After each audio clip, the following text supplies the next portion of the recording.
What made a Karen call the cops over a parking spot only to get arrested herself? It started on a hot Saturday afternoon in the parking lot of a grocery store. I had just finished a double shift at the hospital and stopped by to grab milk and cereal before heading home. The lot was packed, but I spotted one open spot close to the entrance. I flicked on my signal and waited patiently as the car in front of it backed out. Just as I started turning in, a white BMW whipped around from the other lane and slid into the space. My jaw dropped. I rolled down my window and said, "Hey, I was waiting for that spot." The driver, an older woman in sunglasses and a massive floppy hat, glared at me like I'd insulted her ancestors. "First come, first served," she snapped, slamming her door. She strutted toward the store, clutching her purse like it contained the Declaration of Independence. I sighed, parked way in the back, and walked in. But fate wasn't done with me yet. Inside, we crossed paths again near the dairy aisle. She bumped her cart into mine and sneered, "Maybe you should learn some manners, sweetheart." I just blinked. "Ma'am, you cut me off outside." "You were blocking traffic," she huffed loudly so everyone around could hear. "I should have called the cops for harassment." I didn't reply. I just finished shopping and went to pay. But when I walked out, I saw her standing by my car,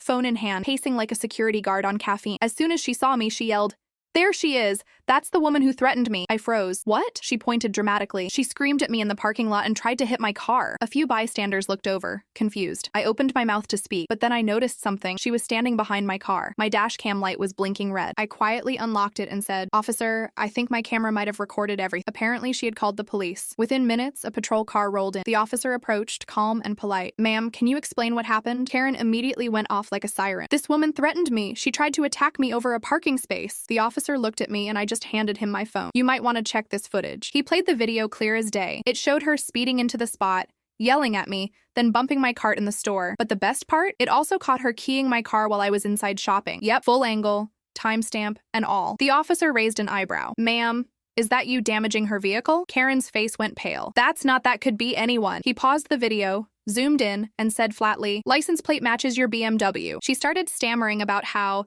this is all a misunderstanding, but the officer wasn't buying it. He asked her to step aside, called for another unit, and soon enough, she was being read her rights right there in front of the grocery store. People were filming. One guy even clapped. She shouted, "I'm the victim," as they guided her into the car, but no one believed her anymore. I stood there quietly, feeling a strange mix of exhaustion and satisfaction. The officer came back and said, "We'll get your report filed. You did the right thing staying calm." As he walked off, I caught sight of Karen in the back seat, still ranting to no one. The next day, I checked the local community page, and there it was. "Woman arrested for keying car after fake 911 call." Hundreds of comments.